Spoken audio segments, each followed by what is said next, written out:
नमस्कार दोस्तों, यह वीडियो आभार वीडियो है। आइए देखते हैं। हिंदी पीडिया चैनल में आप सभी का स्वागत करने के लिए मैं भविष्य कुमार एक बार फिर से उपस्थित हुआ हूं। दोस्तों, आज अपार खुशी है कि आपने मेरे पहले वीडियो को बहुत सराहा।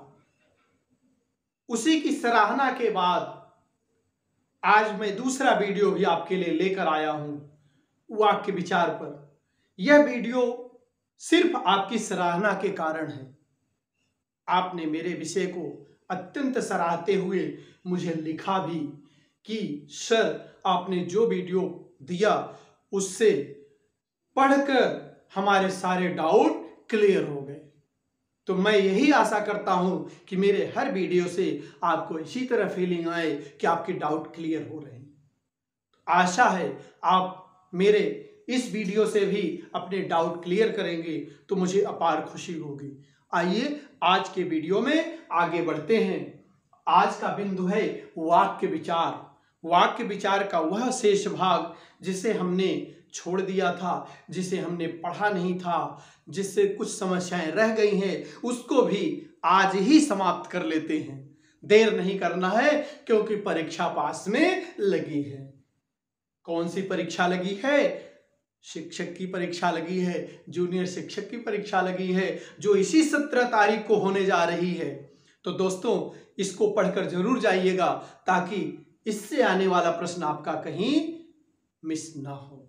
हमारी शुभकामना आपके साथ है, आप सफल हों और इसी तरह हम आपके लिए सेवा में हर समय प्रस्तुत रहें। तो आइए दोस्तों, आज शेष समस्याएं का समाधान कर लेते हैं। कल के वीडियो में हमने जो देखा था, वाक्य किसे कहते हैं। तो वाक्य किसे कहते हैं? वाक्य शब्दों का या पदों का या भाव एवं विचारों का व्यवस्थित और क्रमबद्ध रूप। व्यवस्थित और क्रमबद्ध रूप। तो वाक्य के दो अंग हैं, उद्देश्य और विधेय। जिसके बारे में कुछ कहा जाए वही है उद्देश्य और जो कुछ कहा जाए वही है विधेय। तो उद्देश्य और विधेय दो अंग हैं। तो इसी तरह से वाक्य के भेद या प्रकार आपको बताने थे। वाक्य के दो भेद बताए गए हैं, दो प्रकार बताए गए हैं, रचना के आधार पर, अर्थ के आधार पर। अब रचना के आधार पर कितने भेद किए गए हैं? रचना के आधार पर 3 भेद किए गए, जो हमने पिछले वीडियो में पढ़ा। अगर उसका लिंक आपको चाहिए तो इस वीडियो के डिस्क्रिप्शन बॉक्स में उसका लिंक भी आपको मिल जाएगा। आपकी सारी समस्याओं का समाधान मिल जाएगा। तो दोस्तों, आज हमें पढ़ना है दूसरे भाग को, अर्थ के आधार पर वाक्य के भेद। तो दोस्तों, अर्थ के आधार पर वाक्य के भेद 8 होते हैं। 8 भेद हैं। कितने भेद हैं? 8 भेद हैं। उन 8 भेदों को हम कैसे जानेंगे? 8 भेदों को हम बड़े ही सरल तरीके से, सूत्र विधि से, बड़े ही सरल भाव से सीख लेंगे। आज ही सारी समस्या का समाधान हो जाएगा। आइए देखते हैं कि उस विधि को हम कैसे पहचाने जो हमने पिछले दिन छोड़ दिया था। तो सबसे पहले अर्थ के आधार पर वाक्य के 8 भेद बताए गए हैं। अर्थ के आधार पर वाक्य के 8 भेद बताए गए हैं। 8 भेद हैं। अर्थ के आधार पर वाक्य के कितने भेद हैं? 8 भेद हैं। 8 भेद में कोई भी भेद पहला या दूसरा नहीं। इस भावना से आप कभी परेशान न हो कि कोई पहला भेद है और कोई दूसरा भेद है। सभी भेद पहले हैं, सभी भेद दूसरे हैं, सभी भेद अंतिम हैं। जिसको आप पहला बनाना चाहें उसको आप पहला बना लें, जिसको अंतिम बनाना चाहें उसको अंतिम बना लें। कभी आप परेशान ना हो। हमारी यही तमन्ना है कि आप हर समय सरलता से भाव को ग्रहण करें और सरलता से सीख कर ही हम जो है महान बन सकते हैं, सफल बन सकते हैं। तो आइए आज सीखते हैं वाक्य का पहला भेद, जिसका नाम है विधानार्थक। दोस्तों, विधानार्थक बहुत ही सरल है। कैसे सरल है? यह कहता है क्रिया का सामान्य रूप होता है। जहां सरल क्रिया हो, एक क्रिया हो, उद्देश्य कितने भी हों विधेय एक हो। उद्देश्य कितने भी हों विधेय एक हो। वही है सरल वाक्य, वही है विधानार्थक, वही है सरल क्रिया का वाक्य, क्रिया का सामान्य रूप। वही है क्रिया का सामान्य रूप।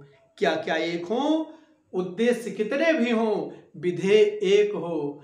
उद्देश्य कितने भी हों क्रिया एक हो। सामान्य रूप हो, क्रिया का सामान्य रूप हो, जो कभी हमें परेशान न करे। सरल रूप से कह लीजिए, वह आया, वह गया, वो पढ़ता है, वह सोता है, वह चलता है, मैं जाता हूँ, मैं आता हूँ, मैं रहता हूँ, मैं पढ़ाता हूँ। जितने भी वाक्य इस तरह से जो भाव सुनते ही कानों को सरल रूप से ग्रहण होते जाएं, हमारे हृदय में ग्रहण होते जाएं, ऐसे भाव ही सरल वाक्य है, विधानार्थक है। ऐसे वाक्य ही विधानार्थक हैं। तो विधानार्थक हमने बड़े सरलता से समझ लिया, हमने बड़े सरलता से समझ लिया यह वाक्य भी विधानार्थक है, क्योंकि सुनते ही यह बात हमारे मन में, मस्तिष्क में उतर गई कि क्या है। तो क्या है? यही है। क्या है? यही है। जो अभी बोला गया वही है, सामान्य क्रिया का रूप विधानार्थक है। दोस्तों, आशा है कि समझ गए होंगे। आगे बढ़ते हैं दूसरे नंबर पर, निषेधार्थक। निषेध अर्थ प्रदान करने वाला, निषेध अर्थ प्रदान करने वाला अर्थात नकारात्मक वाक्य का अर्थ देने वाला। अर्थात जहां पे कार्य करने की मनाही हो, क्रिया करने की मनाही हो, जब वाक्य में काम न करने का पता चले, वाक्य में काम न करने का बोध हो, वाक्य में काम न करने की क्रिया हो, ऐसे जगह पर क्या होता है? निषेधार्थक होता है। ऐसे जगह पर क्या होता है दोस्तों? निषेधार्थक। जैसे आपसे पूछा जाए पानी पिएंगे, तो आपने धीरे से सिर हिलाया, तो क्या है? निषेधार्थक। आपसे पूछा जाए आप मेरे साथ घूमने चलेंगे, आपने फिर सिर हिलाया, तो क्या हुआ? निषेधार्थक। आपसे पूछा जाए आप कहाँ रहते हैं, पता है, आप फिर सिर हिलाए, नहीं, हम कहाँ रहते हैं हमें नहीं पता। तो इस तरह से जब भी कोई क्रिया में काम न करने का पता चले, काम न होने का बोध हो, उसे ही निषेधार्थक कहते हैं, निषेधार्थक कहते हैं। निषेध अर्थ प्रदान करने वाला, निषेध अर्थ प्रदान करने वाला, न करने की बात बताने वाला। ठीक है, कोई बात नहीं, समझ में आ गया। आगे बढ़ते हैं। जैसे यहां एक उदाहरण में दिया गया है, राधा नहीं गा रही, राधा नहीं गा रही, और विधानार्थक में था राधा गा रही है। राधा गा रही है, वह आया, राधा नहीं गा रही है, वह नहीं आया। बस नकारात्मक क्रिया का बोध हो, न करने का बोध हो, निषेधार्थक, निषेध अर्थ प्रदान करने वाला। इसी तरह दोस्तों तीसरे प्रकार पर चलते हैं, जो अत्यंत ही महत्वपूर्ण है। प्रश्न। कभी भी हम कहीं जाते हैं तो सीधे हमसे प्रश्न पूछा जाता है, भाई कौन हो, कहां से आए हो, क्या करते हो, क्यों आए हो, कब जाओगे, आदि जितने भी प्रश्न किए गए सब प्रश्नवार्थक हैं, प्रश्न के अर्थ प्रदान कर रहे हैं, प्रश्नार्थक हैं, प्रश्न के रूप में अर्थ प्रदान कर रहे हैं। अर्थात जब प्रश्न पूछने का बोध हो, जब कभी वाक्य में प्रश्न पूछने का बोध हो, प्रश्न पूछने का पता चले, प्रश्न पूछने की क्रिया का प्रयोग हो, तो वहां पर प्रश्नार्थक वाक्य होता है, प्रश्नार्थक वाक्य होता है। तो प्रश्नार्थक वाक्य कब होता है? जैसे आप कौन हैं, आपको कौन पढ़ा रहा है, आप किसकी कक्षा में बैठे हैं, आप क्या पढ़ रहे हैं, आपने क्या सीखा, आपको पढ़ने के बाद इसका क्या महत्व मिलेगा, आप कब इसका प्रयोग करोगे, इस तरह से कब, क्या, कहाँ, किसे, इत्यादि इत्यादि कोई भी प्रश्न किया जा रहा हो तो वही है प्रश्नार्थक, वही है प्रश्नार्थक। प्रश्नार्थक कोई नई चीज नहीं है, जो प्रश्न करने की क्रिया करे, प्रश्न करने का बोध कराए, वही है प्रश्नार्थक। तो प्रश्नार्थक बहुत ही सरल माध्यम से उत्पन्न होता है। अगला नंबर है आज्ञार्थक वाक्य। दोस्तों, जब कभी हम घर में होते हैं, बाहर होते हैं, संस्था में होते हैं, जहां भी हम होते हैं, तो वहां कोई न कोई हमसे बड़ा होता है, कोई न कोई हमसे श्रेष्ठ होता है, जिसके अंडर, जिसके शासन में रहकर, जिसकी कृपा में रहकर हम काम करते हैं, कार्य करते हैं। दोस्तों, घर में माता पिता के सानिध्य में रहकर हम सीखते हैं, विद्यालय में गुरु के सानिध्य में रहकर ज्ञान सीखते हैं, और समाज में लोगों के सानिध्य में रहकर ज्ञान सीखते हैं। तो इस तरह से जहां भी हम रहते हैं वहां सीखते हैं। इस सीखने की प्रक्रिया में आज्ञा, अनुरोध, निर्देश का बोध होने पर, आज्ञा, अनुरोध और निर्देश का बोध होने पर जो भी वाक्य निर्माण होता है उसे ही आज्ञार्थक कहते हैं, आज्ञा का अर्थ देने वाला वाक्य। तो आज्ञा रूपी अर्थ देने वाला वाक्य आज्ञार्थक है। आज्ञार्थक है, राधा यहां से जाओ, पहला वाक्य था राधा गा रही है, तो राधा यहां से जाओ, किसी ने उसे आज्ञा दी। इसी तरह कृपया यहां मत बैठो, अनुरोध किया गया, कृपया यहां मत बैठो, कृपया यह काम करो। इस तरह से आज्ञा हो, अनुरोध हो, ऐसे भाव पता चले तो वहां पर क्या होता है दोस्तों, आप बोलेंगे एक साथ तो याद हो जाएगा। वहां पर आज्ञार्थक होता है। वहां पर क्या होता है दोस्तों, वहां पर आज्ञार्थक होता है। आप सुनते सुनते याद कर लेंगे, मुझे पूरा विश्वास है कि आपको एक बार सुनने के बाद हमेशा हमेशा के लिए याद हो जाएगा। तो आइए अगले नंबर पर चलते हैं। 5वां नंबर है संदेह का अर्थ देने वाला संदेहार्थक वाक्य। संदेह का अर्थ देने वाला, संदेह जब हो, किसी कार्य को करने में संदेह हो, पूरी तरह से पता न हो वह है अथवा नहीं है, करेगा अथवा नहीं करेगा, आएगा अथवा नहीं आएगा आदि मेरे मन में, मेरे विचारों में संदेह की भाव जगे, संदेह का भाव जगे, संदेह के शब्द आए तो वहां पर संदेह आर्थक होता है, जब संदेह या संभावना का बोध हो।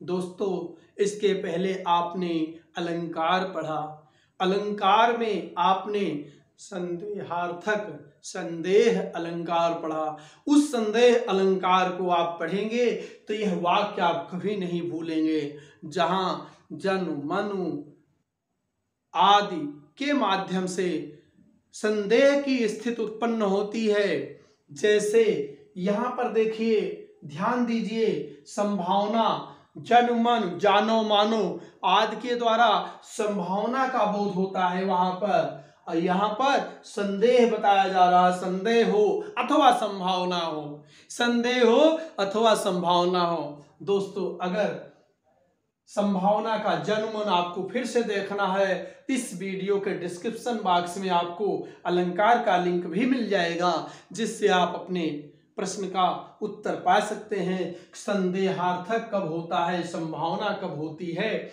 इसका उत्तर आपको वहां से मिल जाएगा। आपको कोई भी चिंता नहीं करनी है। आप मेरे कमेंट बॉक्स में यह डाल दिया करिए कि आपको क्या चाहिए, किस विषय पर आप चाहिए, किस विषय के बारे में बात करनी है, मैं उसको जरूर आपके लिए लेकर उपस्थित होऊंगा। मैं आपको वचन देता हूं कि आपकी हर समस्याओं का समाधान करूंगा। हिंदी में होने वाली समस्त समस्याओं का समाधान करूंगा। कभी आपको परेशान या निराश होने की जरूरत नहीं है। निराशा जीवन को खा जाती है। चिंता से चतुराई घटे और दुख से घटे शरीर। दास मलूका कह गए सबके दाता राम। तो राम रचि राखा हुई है वही जो राम रचि राखा, लेकिन कर्म बिन कोई नहीं साखा। कर्म करना ही पड़ेगा, आपको वीडियो देखना ही पड़ेगा, आपको पढ़ना ही पड़ेगा, आपको याद करना ही पड़ेगा, तब तो राम करेंगे काम, राम ही करेंगे काम, लेकिन करना पहले आपको पड़ेगा। तो आप कभी भी कोई समस्या लेकर मेरे सामने आइए, उसका समाधान जरूर मिलेगा। हिंदी पीडिया टीम आपके साथ सहस्त्र साथ है, हर समय साथ है, प्रयत्नशील है, कभी भी आपको निराशा नहीं मिलेगी। तो दोस्तों आइए अगले नंबर पर चलते हैं। संकेतार्थक वाक्य, संकेत करने वाले वाक्य, संकेतार्थक वाक्य, संकेत का अर्थ प्रदान करने वाले वाक्य। तो संकेत का अर्थ कैसे प्रदान करते हैं? एक कार्य दूसरे कार्य पर निर्भर होता है। एक कार्य दूसरे कार्य पर निर्भर होता है। जैसे एक उदाहरण लेते हैं, अत्यंत सरल उदाहरण है कि जैसे हम हिंदी पीडिया टीम की क्लास अटेंड किए होते तो शायद परीक्षा में सफल होते। हिंदी पीडिया की टीम हमें पढ़ाती तो हम सफल होते। इस तरह से कुछ भी आप बना सकते हैं, कभी निराश नहीं होना है। कैसे? यहां देखिए, राधा गाएगी तो वह आएगा, राधा गाएगी तो वह आएगा। यदि वह आता तो मेरे साथ जाता, यदि वह आता तो मेरे साथ जाता। यहां पर संदेह, यहां पर क्या होगा? संकेतार्थक में एक वाक्य दूसरे वाक्य पर, एक कार्य दूसरे कार्य पर सदैव निर्भर रहता है। एक कार्य दूसरे कार्य पर सदैव निर्भर रहता है। तो जब सदैव निर्भर रहता है, ऐसी जगह पर क्या होता है? संकेतार्थक। तो संकेतार्थक कहां पर आपने पढ़ा होगा? याद करिए, रिमाइंड करिए। संकेतार्थक हमने पढ़ा है सर्वनाम में, सर्वनाम में पढ़ा है। संकेतवाचक या सांकेतिक या सार्वनामिक तो पढ़ा है, इसलिए याद होना चाहिए। नहीं याद है कोई बात नहीं, फिर से जान लेंगे। संकेत करने वाले वाक्य, एक कार्य दूसरे कार्य पर निर्भर। तो क्या होगा? राधा गाएगी तो वह आएगा। एक कार्य तभी होगा जब दूसरा कार्य उसके साथ हो। मैं पढ़ूंगा तभी पास होऊंगा, मैं पढ़ाऊंगा तभी आपका प्रिय बन पाऊंगा। इस तरह से कोई भी वाक्य आए तो वहां आपको परेशान नहीं होना है, क्योंकि जैसे ही आपका मस्तिष्क परेशान होता है तो समझ वहां से हट जाती है। समझ तभी आती है जब हम खुश होते हैं, जब मन से पढ़ते हैं, परेशानी से नहीं, चिंता से नहीं। परीक्षा है, हाय परीक्षा आ गई, अभी मैंने पढ़ा नहीं, अभी पढ़ना है, ढेर सारा पढ़ना है। पढ़िए, चिंता मत करिए। पढ़ेंगे, अस्वस्थ रहिए, पढ़िए, आराम से पढ़िए। आपको चिंता करने की जरूरत नहीं। चिंता से कुछ नहीं मिलने वाला है, मिलने वाला है पढ़ने से। पढ़ते रहिए, पढ़ते रहिए, सफलता श्योर होगी, मिलेगी, अवश्य ही मिलेगी। आगे 7वां है इच्छार्थक वाक्य। इच्छार्थक वाक्य, यह वाक्य क्या होते हैं? इच्छा का अर्थ देने वाले, इच्छा या शुभकामना का अर्थ देने वाले, इच्छा या आशा का अर्थ देने वाले, इच्छा या आशीर्वाद का अर्थ देने वाले। तुम सदैव प्रसन्न रहो, आशा है तुम्हें सफलता मिले।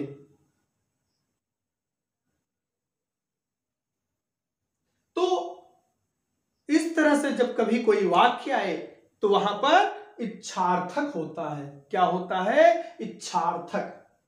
तो यहां देखिए, काश मैंने पढ़ा होता, काश मैंने पढ़ा होता, तो काश मैंने पढ़ा होता तो मैं पास होता, काश मैंने पढ़ा होता तो पास होता, संकेतार्थक हो गया।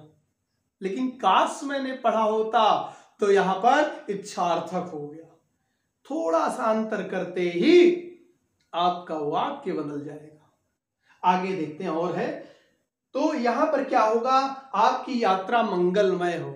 जैसे आप भारतीय रेल में यात्रा करते होंगे, आप टिकट भी लेते होंगे, तो टिकट पर लिखा होता है आपकी यात्रा मंगलमय हो। तो मंगलमय हो वहां पर क्या होता है, वहां पर इच्छार्थक वाक्य लिखा हुआ है। आपको शुभकामना दी जा रही है कि आपकी यात्रा मंगलमय हो। तो आइए आगे बढ़ते हैं और अंतिम बिंदु की तरफ बढ़ते हैं, विस्मयार्थक वाक्य। विस्मयार्थक वाक्य, यह क्या है, विस्मयार्थक वाक्य।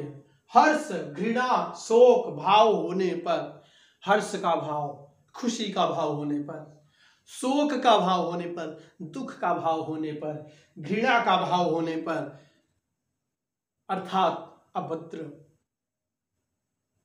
ईर्ष्या और दुख का भाव होने पर, इस तरह से जब कोई भाव जगते हैं हमारे मन में, तो वहां पर क्या होता है, विस्मयार्थक। जैसे एक वाक्य है, मुख पर बैठा काग आंख दो खात निकारत। मुख पर बैठा काग आंख दो खात निकारत, अखीचत जीभ श्यार उर अतहि आनंद धारत। तो एक कोई जानवर मरा हुआ है जिसके सिर पर कौवा बैठ गया है, कौवा बैठ गया है तो उसके मुख पर बैठा है और उसकी आंखें खोद खोद कर खा रहा है, फोड़ फोड़ कर खा रहा है। जब खा रहा है तो खाने दीजिए, हमें क्या करना है, लेकिन जब हम देखते हैं तो मन में अजीब सी हलचल मचती है, हलचल मचती है, छी। तो क्या होता है, वहां पर घृणा होती है। उसके बाद भी खींचत जीभ श्यार, उसके मुंह में जो जिह्वा है, उसके जिह्वा को पकड़कर श्यार खींच खींच कर खा रहा है। कितना ही घिनौना लगता है। ऐसी जगह पर भी विस्मयार्थक होता है, एक आश्चर्य होता है, यह कैसी दुनिया है, यह कैसा है, यह क्या खा रहा है। या इस तरह से घृणा हो गई, शोक हो गया, मेरो सब पुरुषार्थ था को। प्रभु श्री राम ने कहा मेरो सब पुरुषार्थ था को बेकार हैं, मेरे सभी पुरुषार्थ बेकार हैं। क्यों बेकार हैं, क्योंकि विपत्ति बटावत बंधु बाहु बिन करो भरोसो काको। जो विपत्ति में साथी बनता, मेरी विपत्ति में सहयोग करता, वह बांटता, अब मैं किसके सहारे आगे रहूं, क्योंकि वह भी मुझे छोड़कर जा रहा है। जब लक्ष्मण जी मूर्छित पड़े हैं तब वह शोक प्रकट करते हुए कहते हैं कि मेरो सब पुरुषार्थ था को, मैंने कितना पुरुषार्थ धारण किया है, अपने इस भाई की रक्षा नहीं कर पाया, सब बेकार है। थाको बेकार है, तो बेकार है पुरुषार्थ। तो जब बेकार है तो कैसे होगा, वहां पर शोक कर रहे हो, अत्यंत शोक में डूब गए हैं, तो वहां पर भी विस्मयार्थक वाक्य होता है।